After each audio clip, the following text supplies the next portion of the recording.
Well, this has been, I don't know, it's been a fun week. It has been a fun week. I was, legitimately, I don't know, it didn't even occur to me that I would wear it. I sincerely was prepared to not be impressed by these. I was sincerely prepared for them to feel kind of like a fashion watch.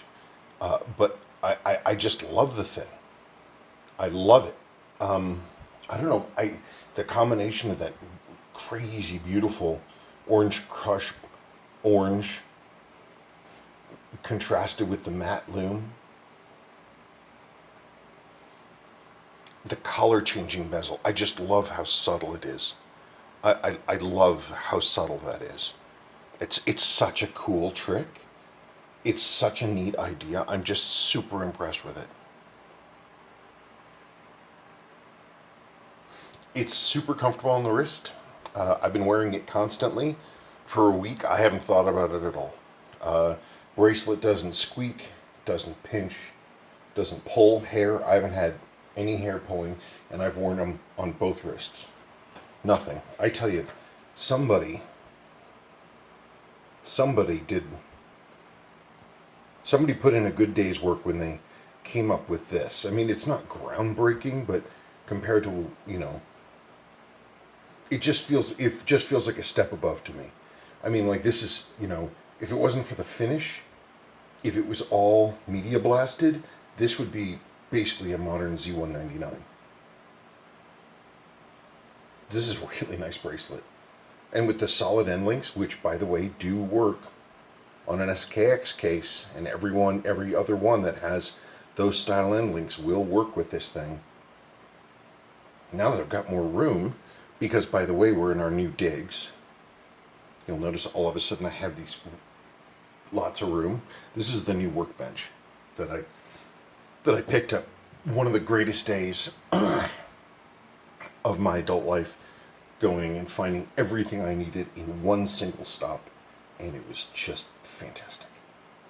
Anyway, maybe with more room I'll get a media blaster and I can use baking soda and take this thing down to a bee blasted finish. That's a nice bracelet. That's a nice bracelet. I hope they make that forever. And with different finishes, I really do wish you could get all brushed and then that kind of stuff.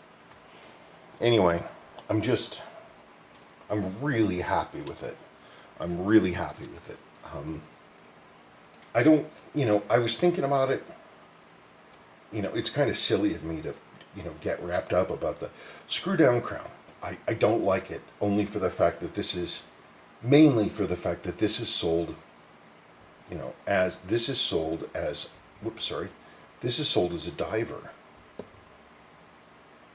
And so, I mean, it has a diver look. It's got all this diver loom and all this stuff, diver stylings. I mean, the dial pattern layout was original to this 7548s, back in the 70s.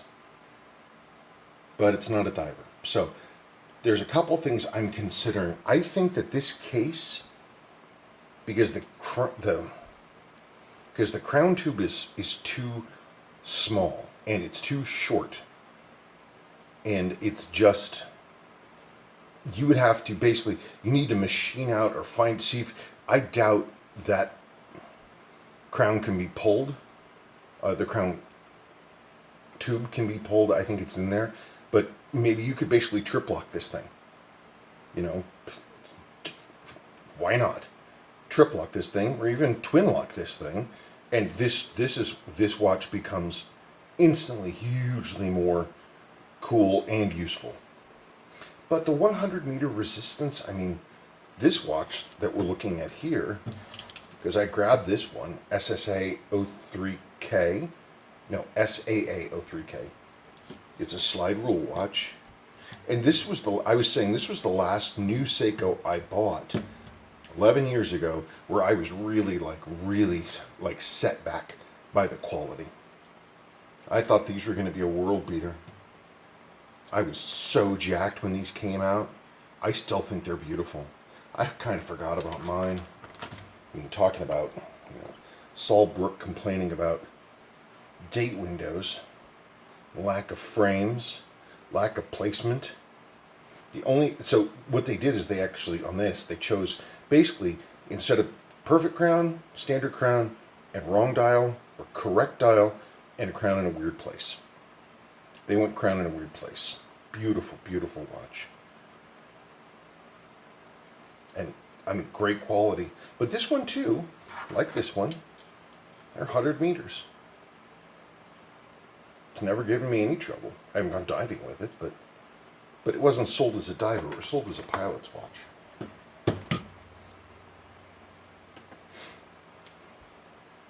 I love basically everything about it. Fit and finish is awesome.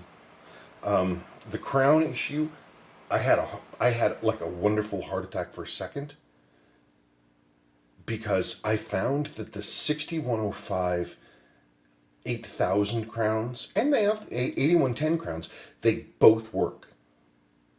They both work. But the little crown tube that's in here is too short. And so you have your contact patch around the crown inside, but when you take it out to time setting, I don't think it's got enough for a contact patch, and you're really, running dangers. I think putting in either, I haven't yet disassembled the case on the other one. I wanted some time to think about that. But I am assuming, probably incorrectly, that once I decipher what's up with the crystal and chapter ring, that if we can just use a regular SKX case. In which case, swap all this stuff over to an SKX case, and then kaboom, I'd say, even with the display back, you would have something that would qualify for a diver. It's kept great time. This one I set up against this watch, which is quite extraordinarily accurate.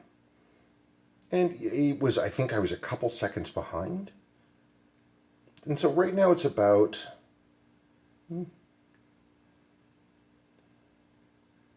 about 13 seconds behind for however many days it's been. Yeah, because I was saying it's like 5-6 seconds a day. And that's what this seems to be giving me. I have the time grapher. So, let's do that thing. I have no idea what the numbers are. I have not ever opened this watch. Let's get this going. Let's stop that.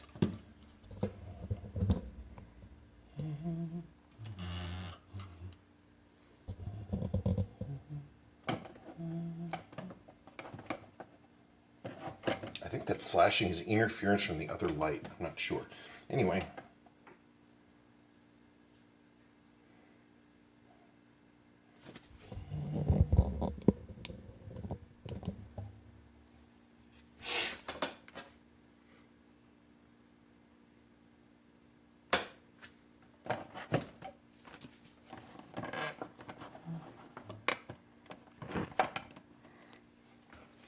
So remember, after a week, this was running in the 260s, 270s.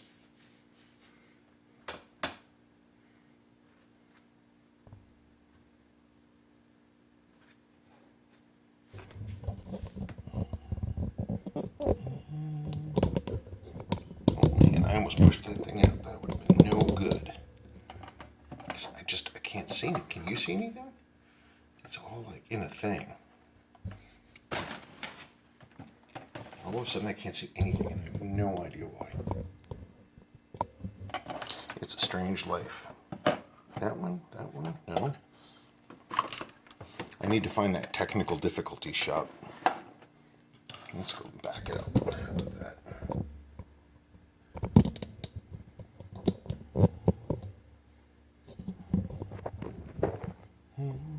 Damn it. Well, at the very least, you can see the numbers.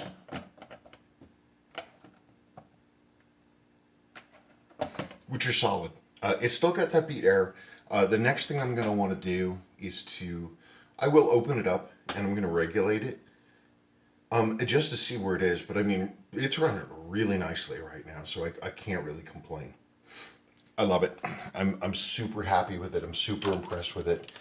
I'm even over the fact that that it doesn't have a pip.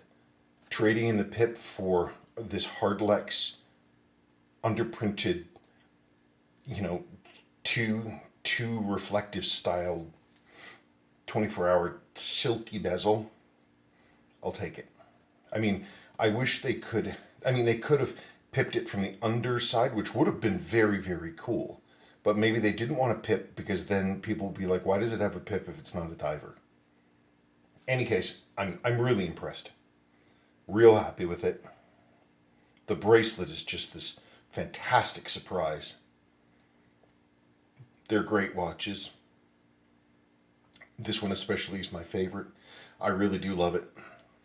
Okay, so I still have to, on the 003, I still have to rip down finish taking apart the movement, and I want to finish breaking down the case, and just to look at everything and see if it can be swapped over. I don't know that I actually would swap it over if I could. It all depends on whether or not we got a good case. But anyway, there you go. 7-day impression. 7-day impression. Very good. Very good. I loved it when we opened it. I'm still digging it a whole lot. The color changing dial, the matte white lume that's ever so slightly tan, not green. Beautiful case finishing as always. This absolutely interesting and unique and special bezel insert is that's just wild. And the bracelet is like beyond a home run. It's like hitting a home run in a game you didn't know you were playing.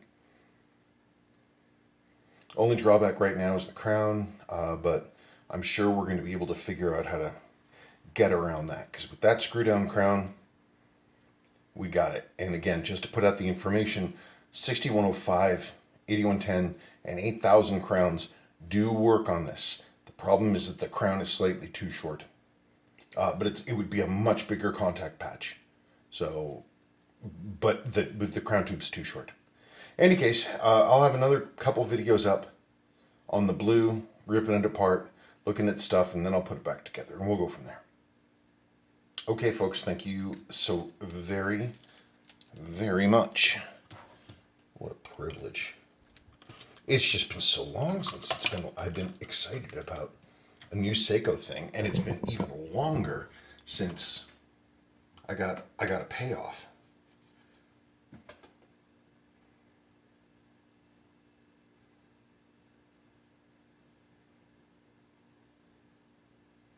Yeah, I'll get rid of that beat error, and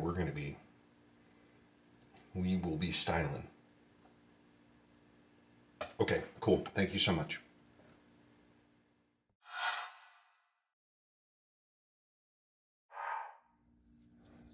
I guess I'm going to weigh in just for a second.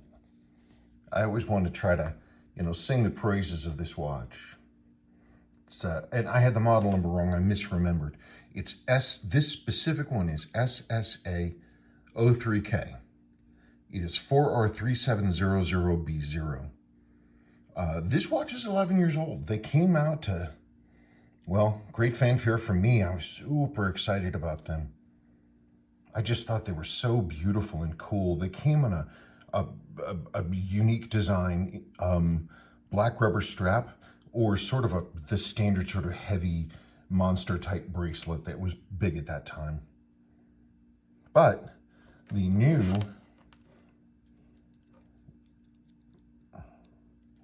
bracelet from these babies, it, not perfectly, but more or less, it fits right on. With polished and brushed surfaces too.